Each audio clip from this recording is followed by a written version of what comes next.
They hit by now and saw 3 words that left them stunned. Sold out every single size. Sophie Cunningham just landed in Indianapolis, hadn't played a single minute in a Fever uniform, and her merchandise vanished instantly. This wasn't supposed to happen for a role player. This wasn't normal.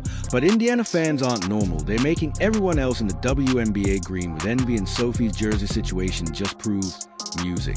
At the moment Sophie Cunningham stepped into her press conference wearing that Indiana Fever polo, something electric happened. She wasn't just introducing herself, she was making a statement that resonated instantly with Fever fans. I'm feisty, I'm fierce, I'm sassy, I stick up for my teammates, I stick up for myself. And I think that's a good thing. Those weren't just words, it was a declaration. Sophie Cunningham didn't come to Indianapolis to blend in, she came to stand out. And before she even hit the practice court, fans were already responding with their wallets. I didn't come here for the spotlight. I didn't come here to have more eyes. I came here to win. Let's break down the timeline because it's absolutely mind-blowing. Sophie completed her press conference and immediately posed with a brand new #8 Indiana Fever jersey. Finally here, she posted her excitement. Obvious, the comment section exploded instantly. I'm getting that jersey. Where can I buy it? Take my money now. What happened next shocked everyone, including the Fever organization itself. Within hours, literal hours, fans started flooding social media with a completely different message. These jerseys are gone, everything sold out, can't get one anyway.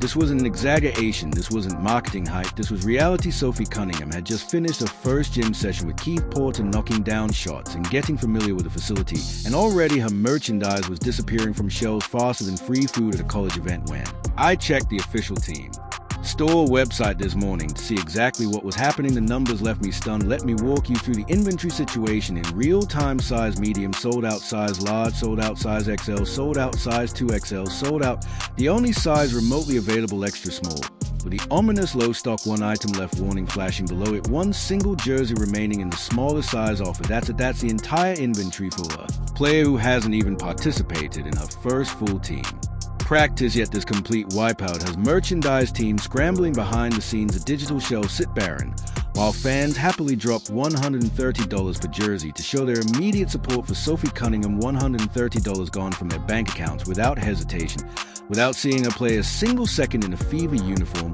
What makes this even more impressive is a contrast. Check the website right now and you'll see other players' jerseys sitting there in multiple sizes waiting to be purchased, but Sophie's those disappeared faster than ice cream on a summer sidewalk. The merchandise department typically orders conservative inventory for role players, saving those big production runs for established stars, but Sophie's appeal completely blindsided. I can practically hear the emergency calls happening right now. We need production doubled immediately. Sophie's jerseys are gone, all of them, yes, even the extra large. No, I'm not kidding. They're scrambling like crazy to restock before the season even begins. The merchandise team is in full panic mode, trying to figure out how to capitalize on this phenomenon they never saw coming. This kind of immediate sellout usually only happens with league superstars or #1 draft picks, not for solid role players who just joined the team through a trade. This panic at merchandise headquarters reveals what might be the WNBA's best kept secret. Indiana Fever fans aren't playing around. I think that when this opportunity came about, or when I first heard about it, I was so excited, like I just knew that it was on my time to get outside my comfort zone of the style play that you guys are playing here, that Stephanie is going to bring here. It's running gun, it's its shooters, it's its emotion and offense. And so my eyes lit up like a Christmas tree. So when I just kind of heard what they were doing, and of course you have Caitlin M, who's drawn eyes from all around the world, that was like, why not be a part of something great? You go from Diana, and now you're going to a team who is going to be a contender for a championship. And you know those critics saying Indiana fans are just jumping on the Caitlin Clark bandwagon. They are dead wrong. These fans are emptying their wallets faster than any other fan base in women's basketball, and it's making other teams absolutely green with envy. Let's talk about what's really happening here. For years, Indiana Fever fans have been painted as bandwagon jumpers or only interested in star players, but this Sophie Cunningham situation completely shatters that narrative. They're proving themselves as a force of nature in the WNBA. Hardcore supporters who back every single player on the roster with both their voices and their wallets. What makes Indiana fans so different from other WNBA fan bases? While other teams' fans might post supportive comments online or debate game strategy, Fever fans are whipping out their credit cards and proving their loyalty with actual purchases. We're talking about a movement so powerful it's transforming the entire franchise. As Renee Montgomery from the Atlanta Dream astutely observed, Indiana Fever fans are built differently. They stand apart from supporters of other teams. When a player joins a Fever, they gain thousands of instant supporters who will back them 100% from day one. Think about it. Sophie hasn't even played a minute in a Fever uniform yet, but fans are already treating her like a franchise cornerstone. In most markets, role players barely move merchandise until they prove pro themselves on the court. But in Indiana, every player is valued, every player is celebrated, every player sells jerseys. The impact extends far beyond selling extra jerseys, as passionate fan support is transforming the Fever into a destination franchise. Players around the league are taking notice who wouldn't want to play somewhere where you're instantly embraced, celebrated, and supported with both cheers and financial investment from the fans. That's the real story here. Indiana Fever fans are creating a culture that's enviable throughout the league. They're showing that true fandom is measured in commitment, passion, and yes, merchandise sales. And right now, no other WNBA fan base is matching their intensity. This is a full-blown crisis for the supply chain. Fever fans are desperately searching for any Fever gear they can get their hands on, and coming up empty. The production simply can't keep up with this explosive demand, and fans are getting increasingly frustrated. To make matters worse, Caitlin Clark's signature shoes are nowhere to be found. Nike is sitting on what could be the most anticipated WNBA merchandise release in history, yet they're moving at a glacial pace. Fans are practically begging to hand over their money credit, cards in hand, but there's still no release date in sight. If Sophie's jersey sold out in hours, Clark's shoes will disappear in seconds. As one industry insider put it, she had the craziest momentum we have ever seen with any athlete in history. And the fact that Nike did not capitalize on that is mind-boggling. They're the biggest athletic sportswear brand in the world, and we didn't hear a peep from them the entire season. This merchandise drought is actively sabotaging the Fever's growth potential every day. AF can't find the product they want to buy is another day of lost revenue that the organization will never get back. These are die-hard supporters who are ready to make purchases immediately. The Sophie Cunningham situation should be setting off alarms at Nike headquarters. It provides irrefutable proof that the Fever fan base will buy virtually anything associated with their team yet.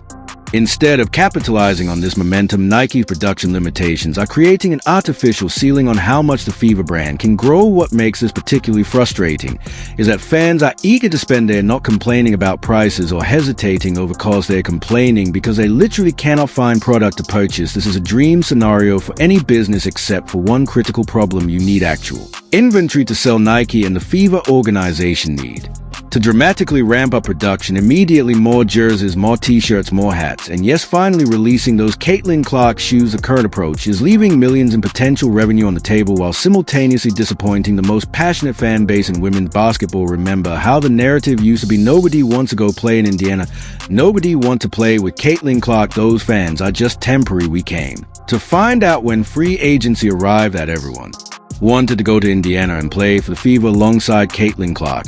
And when they got there, what did? They started praising the fans immediately. Sophie Cunningham's immediate jersey sellout is just the latest example of what makes Indiana Fever fans truly special.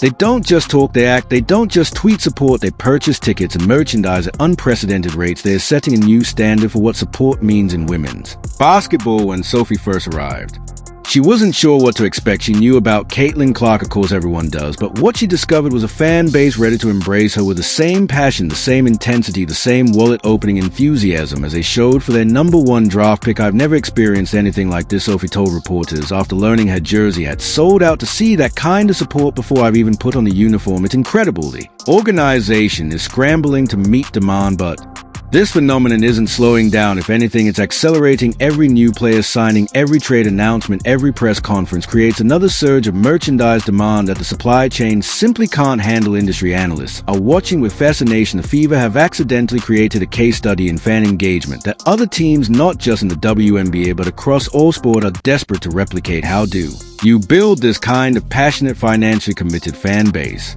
What's a secret formula? There isn't one. This is organic. This is real. This is what happens when a community genuinely connects with a team and its players on a deeper level. Former players are noticing too. Tamara McCatching, Fever legend and Hall of Famer, smiled knowingly when asked about the phenomenon. Indiana has always had special fans. The rest of the world is just finally seeing what we've known all along. Sophie's arrival seems to have tapped into something even beyond the Clark effect. Her straightforward, oh-nonsense personality resonates deeply with Indiana basketball culture. When she declared herself feisty and fierce, it wasn't just words, it was an identity that matched perfectly with what Fever fans value. She's got that edge we love. One season ticket holder commented online, "That's Indiana basketball right there." The jersey situation has created something of a secondary market already. Fans who manage to snag one are receiving messages offering significantly above retail price Some are holding firm not for sale at any price, while others are reluctantly considering parting with their prized possession for the right offer. This isn't just about clout with a logo. These jerseys represent something bigger. They're tangible symbols of belonging to a movement that's reshaping women's basketball. Every sold-out item is another brick in the foundation of what's becoming the strongest fan base in the WNBA. The Fever organization is working overtime to solve the inventory crisis. Sources inside the team say production orders have been increased tenfold. Emergency meetings with Nike representatives have been happening daily. The message is clear: we need more of everything. Yesterday for Sophie, this immediate embrace comes with both excitement and responsibility. She hasn't even played a game yet, but thousands of fans have already literally bought into what she represents. That's pressure, but it's also fuel. I'm going to make sure every single person who bought that jersey feels proud to wear it. She promised. That's my commitment. Other teams around the league are watching with a mixture of envy and admiration. Front offices are studying the Fever's approach, trying to identify what magical ingredient they were missing. But the answer isn't in marketing strategies or social media campaigns. It's in the authentic connection between the team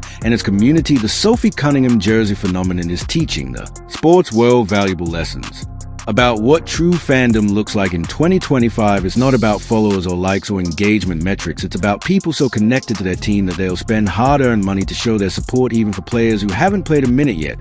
This is creating a virtuous cycle. Players feel support, which elevates their performance. Elevated performance draws more fans create more demand leads to more visibility. More visibility attracts more players who want to experience this environment. The flywheel keeps spinning, gaining momentum with each rotation. For the Fever organization, this presents both a challenge and an opportunity. The challenge is obvious: meet the demand before fans get frustrated. The opportunity is even bigger: leverage this passionate support to build something sustainable that transcends any single player. And let's be clear, this isn't just about Caitlin Clark or Sophie's jersey. Sellout proves that definitively this is about a fan base that has decided to go all in on their team regardless of who's wearing the uniform. Industry insiders are watching closely to see how the Fever capitalize on this moment. Will they successfully scale their merchandise operation? Will they find ways to maintain this enthusiasm throughout the season? Will they convert this passionate support into long-term franchise stability? The early signs are promising. Season ticket renewals at an all-time high. Sponsorship deals are flowing in at unprecedented rates. Media coverage has exploded, and yes, merchandise, when it's actually available, is flying off shelves faster than they can stock it. Sophie Cunningham walked into a situation more perfect than she could have imagined. A team on the rise, a superstar teammate drawing global attention, and a fan base ready to embrace her instantly, completely, and financially. The merchandise teams are working around the clock to restock. The production lines are running at maximum capacity, but the demand continues to outpace supply by orders of magnitude. For now, that single extra small jersey sits alone in the inventory system, the last remaining evidence that Sophie Cunningham merchandise ever existed at all. By the time this video is published, even that will likely be gone, because Indiana Fever fans have proven one thing beyond any doubt: they are ready to put their money where their passion is. The question now is whether the supply chain can keep up with their enthusiasm as the season approaches. All eyes will be on Indianapolis, not just to watch Caitlin Clark's rookie campaign, not just to see how Sophie Cunningham fits into the roster, but to witness a continued evolution of what might be the most passionate fan base in women's sports. Other teams are watching, other players are noticing, and fans of other franchises, they're just plain jealous. Sophie Cunningham's sold-out jersey is just a less chapter in this ongoing story, a story about a franchise transformed, a story about a fan base unleashed, a story about what happens when passion meets purpose in women's basketball. And from the looks of those empty digitals, this story is just getting started.